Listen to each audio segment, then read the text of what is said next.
Throughout NBA history, every player's goal is to be the best. Some have succeeded while others have failed. People today still debate who the best NBA player of all time is. Some say MJ, others say Kobe, and now some are saying LeBron. But who really is the best NBA player of all time? We are about to find out. 64 of the league's top players were carefully selected based on an overall career performance. 32 of these are playing today, while the remaining 32 are from the rest of NBA history. These players were then invited down to LA where they were seeded in a tournament based on their individual performances. They did not have to win a championship to be in the tournament, but winning one sure does boost their seeding. Now it is time for them to play each other one-on-one. If a player wins, they move on. If they lose, they're out of the tournament. 64 players. It's amazing, so amazing, so amazing, so amazing. It's amazing, so amazing, so amazing, so amazing. It's amazing. One winner in the search for the best. Hello everyone, welcome to part 2 of the search for the best right here on Cloud92 TV, and we'll get it started off right now. Here are the 4 games we're going to be doing this episode. The first game we have is the 24-seeded Scottie Pippen up against the 44-seeded Russell Westbrook. The next game we have is the 12-seeded Kevin Durant up against the 56-seeded Josh Smith. The third game we have is the 28th-seeded Paul Pierce up against the 40-seeded Blake Griffin. And the last game we have is the 8-seeded Magic Johnson up against the 60-seeded Monte Ellis. And you guys should be really excited for this last game because the Ellis Magic game it was just such a great game just to play through, and I'm really excited for you guys to see it and hear your reactions in the comments, and you guys will see later in the video, but it's such a great game. So here we are in NBA Blacktop mode. I'm picking the players that are going to be used for the first game. We have Russell Westbrook, as I said, up against, Scottie Pippen, and I think this game I decided to play as Scottie Pippen mainly because I'm not the biggest Russell Westbrook fan. I kind of think he's a jerk occasionally. So right here, the game's finally getting started. You can see Russell Westbrook and Scottie Pippen getting the crowd ready. They're ready to play. It's about time we finally get the game ready. You see them here, they're posing with the ball, kind of having fun with each other, even though this is a tournament, they know just have fun with it. So right here, right off the bat, Westbrook is using his guard moves to his advantage. He gets in, and he gets a layup without any defense from Pippen. Now right here, it's 1-1, it's tied. Pippen wants to win. He is the higher seed. He crosses Westbrook over, gets a little bit of room, and gets that fadeaway jump shot to the left side to go. Here we are, Pippen's up by 1. He takes the ball out after a missed shot by Westbrook, drives in, and gets a backwards dunk right on Westbrook. Here he is, he's up 3-2. He's crossing Westbrook over again, takes another step back, and gets another jumper. One thing I really like about Scottie Pippen is that he can make shots from anywhere out on the court. He can go down low, he can do anything. And you see Westbrook right there with that fadeaway to the left side right after spinning away from Pippen. Here goes Pippen, spinning back at Westbrook and getting another backwards dunk. So Pippen's doing really good up to this point. He gets 2 fakes right there, goes in and dunks it right on Westbrook. I had to go back and show this play again just because it showed how well Pippen was able to just fake out Westbrook that one play, go in and get a nice dunk. So here we are, Pippen's up by 2. Westbrook is still hanging in there. He goes in and he gets a dunk right back at Pippen, one-handed in the air. There's nothing you can do really right there. Here he goes again, and he does the same dunk that Pippen got on him just a couple plays ago. So here's Westbrook again. He's kind of making a comeback, and he's showing that he can also make outside shots right there, that he's not just a dunker like some other contestants so far in this tournament. Here goes Scottie Pippen with another jumper. He misses. He gets the steal from Westbrook, though, and dunks it right back at him. There's Pippen getting the ball. Here they are checking it up. Westbrook goes right. Pippen goes in, and he stops it right on Westbrook, saying, "No easy shots for you right there." Now here's Westbrook. He's down by 2. He's going right. He goes in and dunks it right on Pippen, not letting him get another rejection. So here they are. Westbrook has the ball again. He's still down by 2. He's trying to get back in it. He jumps left and gets a fadeaway to the left side right near the hoop. Now here's Westbrook. He just kept driving in right on Scottie Pippen. There was not really much he could do. Here's Pippen after getting a rebound after a miss. He goes out and he gets a 3 right there, showing that he's got range from all over the court. Now here's Westbrook driving right. He's going in the post, goes left, and gets a lefty layup right there. He gets it to go. I'm surprised how well Westbrook was able to drive the ball this game, considering the height disadvantage he had on Pippen. Now here's Pippen getting a hook shot to go right near the hoop. Here's Westbrook missing the shot. Pippen gets the rebound. He's going out to the three-point line. He's driving, gets past Westbrook, goes in, and gets a backwards dunk. So right now things aren't looking too good for Westbrook. He's only 2 points away from getting out of this tournament and losing in the first round. Here he goes. He's going right. Gets a fadeaway to the left side and gets that to go. So he's trying to make a little comeback here. He goes in, gets a layup, and he's changed the lead from a 4-point lead to a 2-point lead. Right here, Pippen's only 1 point away. Westbrook goes in, gets a layup. Now this could be the last play of the game. Pippen goes in, does behind the back, steps back, gets a jumper, and makes it to win the game. Scottie Pippen will move on to the next round, while Russell Westbrook will have to go home pretty early in the tournament. Considering he's such a great point guard, I would assume he would get further than he did, but it looks like the end of the road is pretty close for him. So right here you can see I'm picking the players for the next game. It is Josh Smith against Kevin Durant. I decided to play as Kevin Durant mainly because I'm not the biggest Josh Smith fan. Like, he's okay, I just don't know him too well. Now here the two players are getting ready to play. I believe that Durant is the higher seed this game, so he's getting the ball first. It's 0-0, first play of the game. He dribbles left, gets the jump shot to go, and he's already up 1-0. Here Durant has the ball, it's tied 1-1. He goes left, takes a dribble to the right, shoots it, and gets the shot to go, even with the foul. Now right here, after Durant missed, Smith has got the ball, he's going in, does a spin, goes in and gets a nice layup right after the spin move. So after that play, Durant is down by 1. He's probably getting some second thoughts about this game and how easy his win may be, but he gets a step-back jumper right there. He gets a three-pointer to go. A couple plays later, after Durant's miss, Smith gets the ball, he drives in, gets past Durant, and gets another dunk right at the hoop. He's showing that he can just dunk all day on him. So here goes Durant, answering right back with a dunk of his own. So right here, Durant has taken a 2-point lead. Smith has the ball, fakes him out in the post, goes in and gets another dunk right back at him. Right, here's Durant. He's trying to do behind the back right there, gets the ball a little mixed up. Smith takes it, goes in the post, gets a fadeaway jumper, and gets it to go. So here's Durant with the ball. He goes left, takes a step back, gets a nice jumper, misses it. Smith takes the ball, but Durant steals it and gets a dunk right afterwards. So here we are after a miss by Durant. Smith gets the ball, takes it out quickly, and is able to get inside and get another dunk on Durant. So Durant's getting kind of embarrassed up to this point.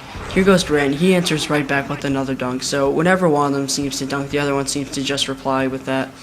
Here's Smith missing it, gets the rebound, puts it back up, and gets a dunk. So the game has been pretty tight up to this point.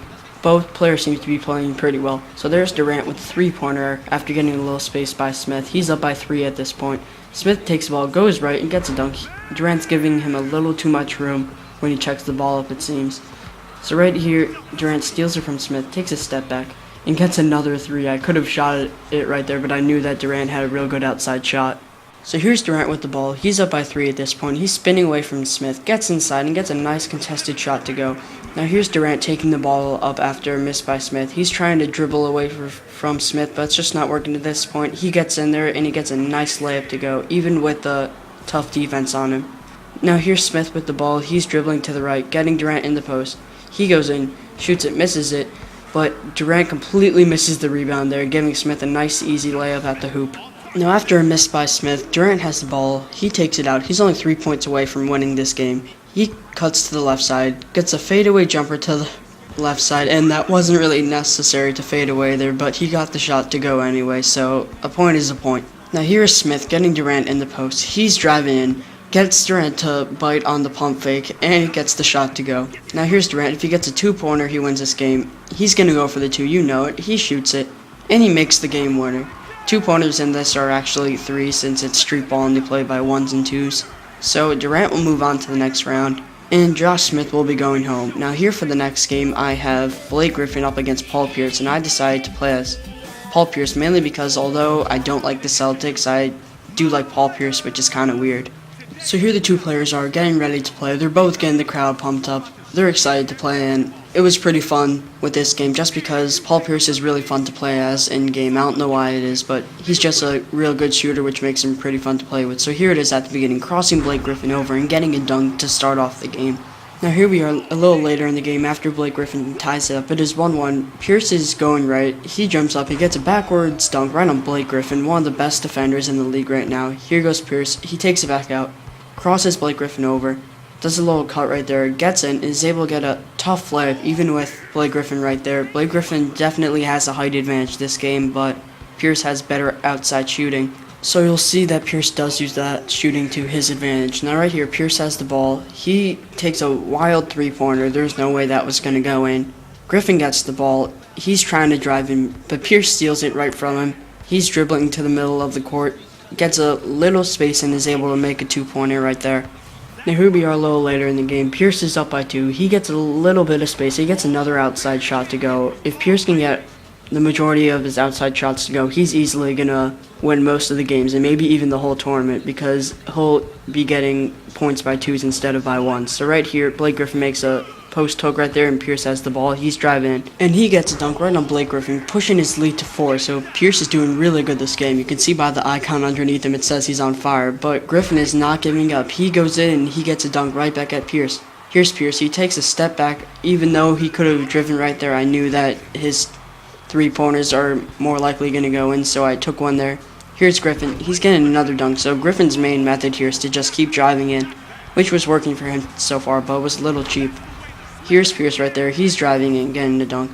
Now Pierce is still up by 4. He gets a step-back jumper, and there's nothing you can really do at that point once Pierce is starting to make outside shots. Now here's Griffin with the ball. He's driving in. He's going in the post on Pierce. He's having a little trouble getting by, but you know he's going to get by in the end. He takes an outside shot, and he gets it to go, which is surprising considering that Griffin isn't the best outside shooter. Now here's Griffin. He's going in the post again. He's down by 6 at this point, kind of getting embarrassed by Paul Pierce. But Griffin's tough, and he can still come back at this point. Here he is. He's down by 7 at this point. Pierce steals the ball, and I wish I dunked it with him right there, but I settled with a little shot near the hoop. Now here he is, he's taking the ball out, gets a little bit of space again, and he's just making these outside shots. I wouldn't be surprised if he had around 6 points of outside shots. Now here's Pierce missing a shot. Griffin gets the ball, but Pierce steals it again and gets a dunk to win the game. Blake Griffin will go out of the tournament in the first round while Paul Pierce will move on, and he'll be playing the winner of the next game after this one. So I thought it was a good game overall. I felt that Pierce did well with his outside shooting, and on this next game, it's Monta Ellis versus Magic Johnson.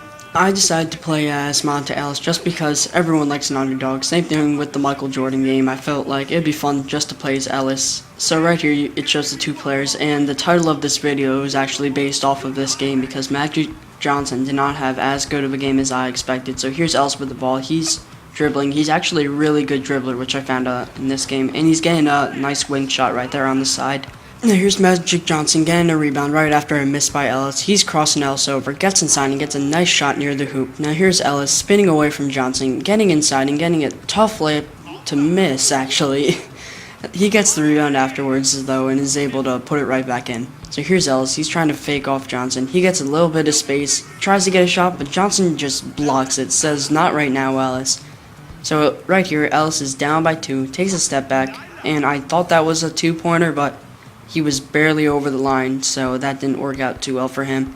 Now Magic is posting on Ellis. He's faking Ellis out. He takes a fader to the right side, gets it to go. Now Ellis has the ball. He's crossing past Magic, gets a little bit of space on a 3-point line, misses it, though. Johnson gets the ball. He takes it out. Ellis strips him, though, of it, gets inside, gets a little bit of room again, and is able to dunk at that time.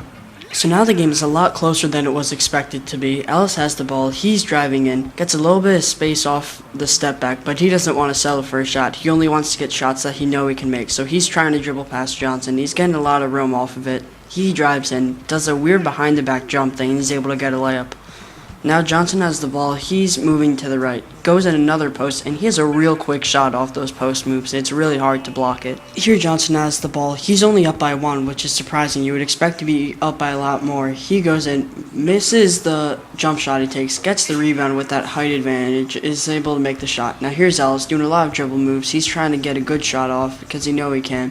Here he goes, takes a step back. Johnson's starting to lean off of him, gets a 2-pointer right there, and the game is tied. Now right here, Johnson has the ball. He's going to the right. Going to the post at the 3-point line, Ellis tries to steal it, and Johnson gets a nice layup at the hoop. So here Ellis has the ball. He's going behind the back and is able to do really nice dribbling. He fakes Johnson out and takes it to, and he keeps tying it. Whenever Johnson seems to get a lead, he seems to tie it right back up.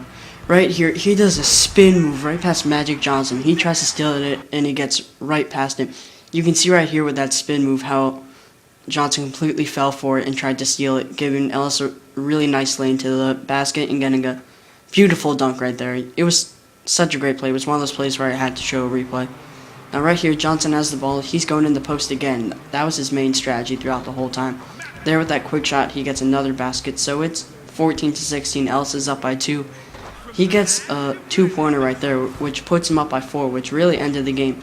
Now right here again, he gets another 2-pointer. And I kid you not, these are 2 different plays. They're not the same play, which is just crazy. Now right here, he's up by 5, and he can end this and knock out the number 8 seed. Ellis does. Magic Johnson is now out of the tournament, and Monte Ellis will move on to the next round. You can see right here the games that will be played later in the future. And these games are the 24th-seeded Scottie Pippen up against the 12th-seeded Kevin Durant, the 20-seeded Paul Pierce up against the 60-seeded Monte Ellis. I hope you guys had fun watching this episode, and the next Search for the Best episode will be coming out in the next week or week and a half. Bye.